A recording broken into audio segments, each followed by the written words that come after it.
जरूरी नहीं है कि औरत को पति मर जाए तो वो बच्चा न पैदा कर सके। विद्या बनता बन लता जे न तके कुल जात, और जो अब इनके निकट है जे 22 लपटात।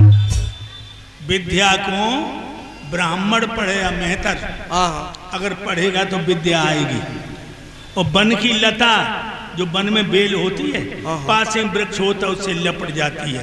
और बनता औरत, औरत कभी जात पात नहीं देखती, औरत कभी जात पात नहीं देखती। विद्या बनता बन लता जे न तके कुल जात, और जो अब इनके निकट है जे 22 लपटात।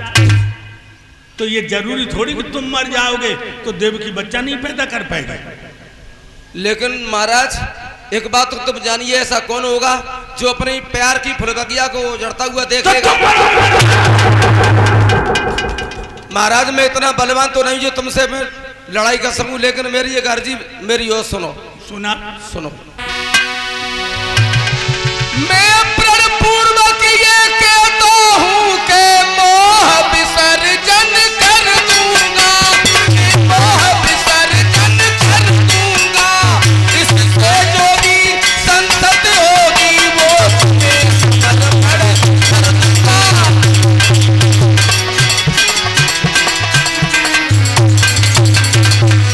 इससे जो भी संतत होगी वह तुम्हें समर्पण कर दूंगा।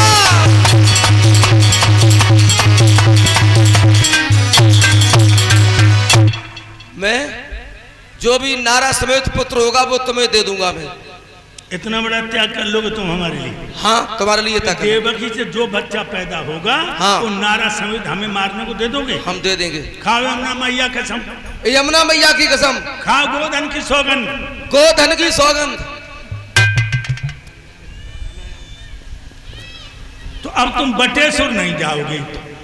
तो फिर जब मथुरा में एक मेरा महल है, हाँ हाँ, उसी महल में नजर कैद रहोगे तुम। ठीक है। मेरे भाइयों, कंस ने वसुदेव देवकी को मथुरा में रोक लिया, प्राण बच गए। तो एक भगवान का कीर्तन बोल लो, प्राण बच गए देवकी के। वसुदेव ने बच्चा वापस गोद में लिया और आकर के अपनी रानी को दे दिया। देवकी बोली भैया ने मारो नहीं, जवाब दिया नहीं। 8वां बेटा मंगाया। ये बेटा वापस होते होते देवता में खलबली मच गई। देवता भाग दिए, नारद के पास पहुंचे, बोले महाराज यूं दया आती रही तो भगवान के अवतार में विलंब हो जाएगा। कंस को पापों की तरफ प्रेरित करो। नारद ने वीणा उठाई, एक हाथ में कमल का फूल है जिसमें 8 पंखुड़ियां। कंस के दरबार में आए, कंस ने सम्मान से बिठाला। देव ऋषि बोले कंस, जब तुम अपनी बहन देवकी की विदा कर रहे थे तो देवताओं ने कोई भविष्यवाणी की थी? कंस बोला हाँ महाराज, देवताओं ने भविष्यवाणी की थी जिस देवकी को इतनी साई में विदा कर रहा है, इससे काले पर्दे में तेरी मौत मुस्कुरा रही है। फिर वसुदेव ने हमें वचन दिया कि देवकी से जो बच्चा पैदा होगा नारा समेत मुझे दे देंगे, इसलिए मैंने बहन और बहनोई को मारा नहीं। कहने लगे कोई बच्चा पैदा हुआ कि नहीं?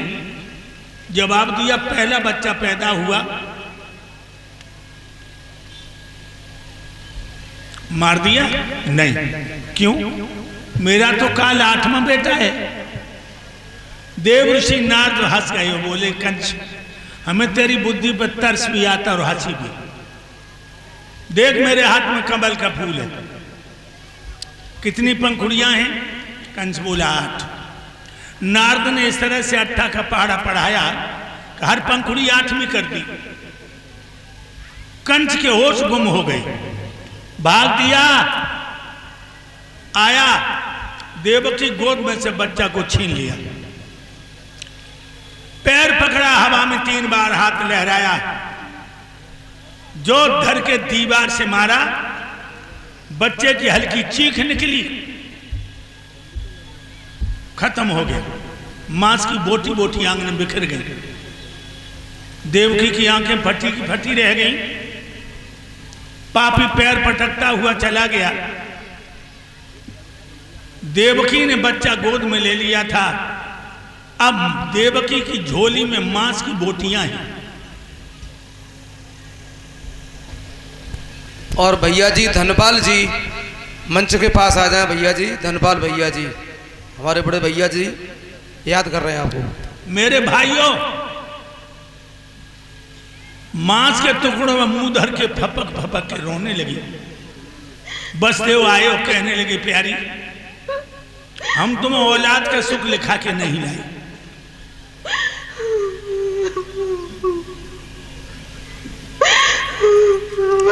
क्यों रो रही हो?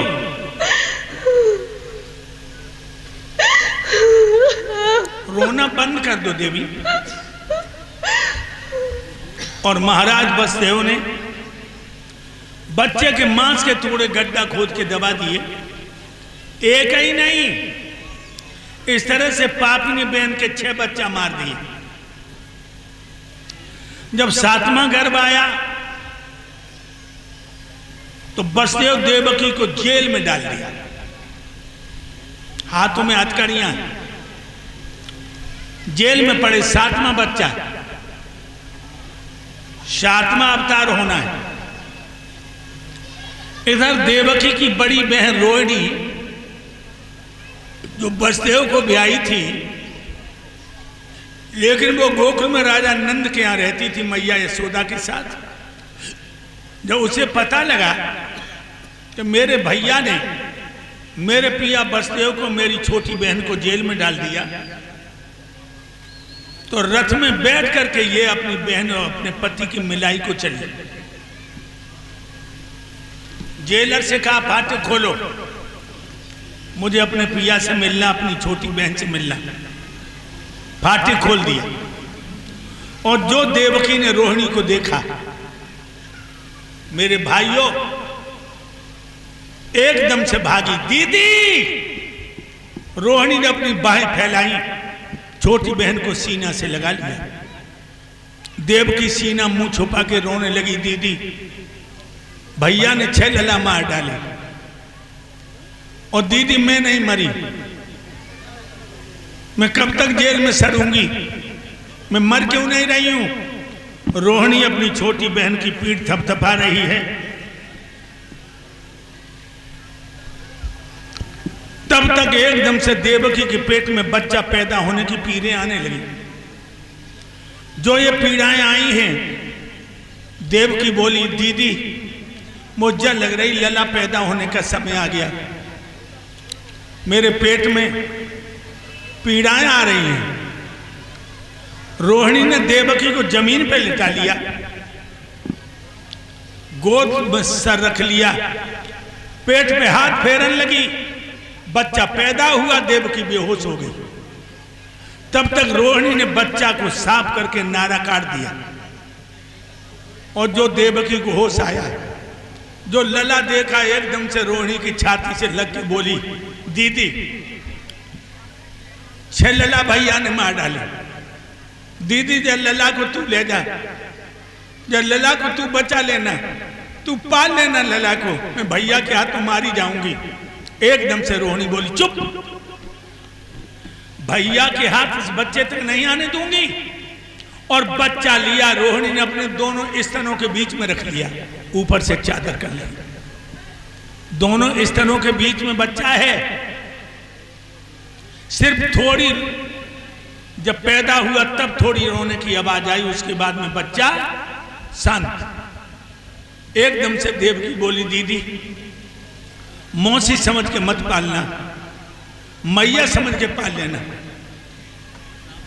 कहने लगी, चिंता मत कर। और सीना में बच्चा को धर के रथ में बैठ करके आ गई गोकुल में। उसी बच्चे का नाम पड़ा बलराम। इधर जेल में हल्ला हो गया, देवकी का 7वां गर्भ खंडित हो गया। कंस आया, बोला नहीं, बच्चे के पूरे दिन थे, बच्चे के पूरे दिन थे, कहां है बच्चा? अगर खंडित हुआ होता बच्चा तो मांस के टुकड़े होते, थोड़ा सा खून पड़ा है, कहां है बच्चा? जेल का हर कर्मचारी जानता था कि बच्चा को रोहिणी ले गई, लेकिन उससे आत्मा इतनी दुखी थी, लोगों किसी ने होठ नहीं खोले। वसुदेव देवकी को बंधन से मुक्त कर दिया कंस ने।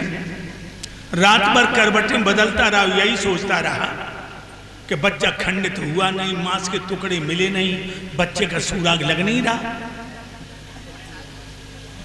अब 8वें गर्भ की बारी है, कंस के यहां तैयारी है। कंस सोचने लगा, 1 महीना से पहले पता तो नहीं लगेगा कि देवकी के पेट में बच्चा है। 2 दूतियां बुलाई और दोनों दूतियों से कहा कि तुम देवकी के घर में लग जाओ आंगन में, जब मेरी बहन का महीना चढ़ जाए मुझे अवगत कराना, मैं अपनी मौत का इंतजाम करूंगा। दूतियां लग गई। जो देवकी का महीना बढ़ा, 2 महीने हुए, दूतियों ने कंस को बता दिया कि तुम्हारी बहन का महीना चढ़ चुका है, तुम्हारी मौत उसके पेट में आ गई। सो कंस ने हाथन में हथकड़ियां, पैरों में बेड़ियां, और अब की बार काल कोठरी में बंद कर दो। काल कोठरी जानते हो, जिसमें 24 घंटा अंधेरा उजाला देखने को न मिले। राजवीर भैया मेरो आयरो कन्हैया, 8वां गर्भ। कंस सोचने लगा, अगर बहन को अच्छा भोजन दूंगा तो बच्चा बलवान पैदा होगा, पेट वाला। हुक्म कर दिया, 6 दिन की सड़ी भई रोटी दे उसे। तलवारें, भाले, बंदूकें, बर्छियां सजाने लगा। जेल के फाटकों पर दोहरी चौकियां,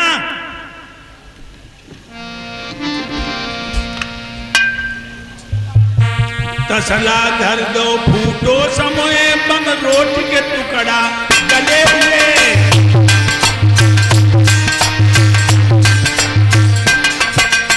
देखिए लोगों,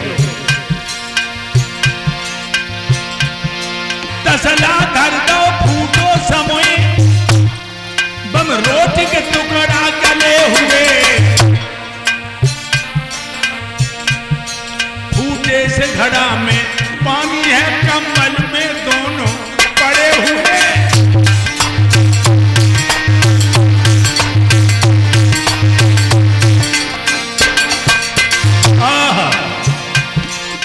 पहरे वालों पर आदर था, क्या गुरुदेव? बस खबरदार होशियार रहो, घूमते रहो, टहलते रहो, 2 की जगह पे 4 रहो। घूमते रहो, टहलते रहो, अब 2 की जगह पे 4 रहो। घूमते रहो, टहलते रहो, अब 2 की जगह पे 4 रहो।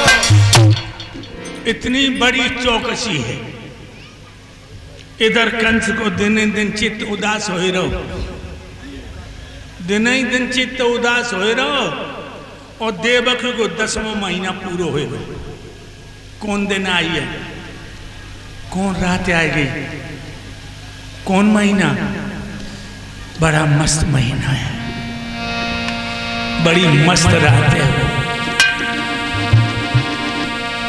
भादों की रात अंधेरी है, बूंदन की तनक रिमझी है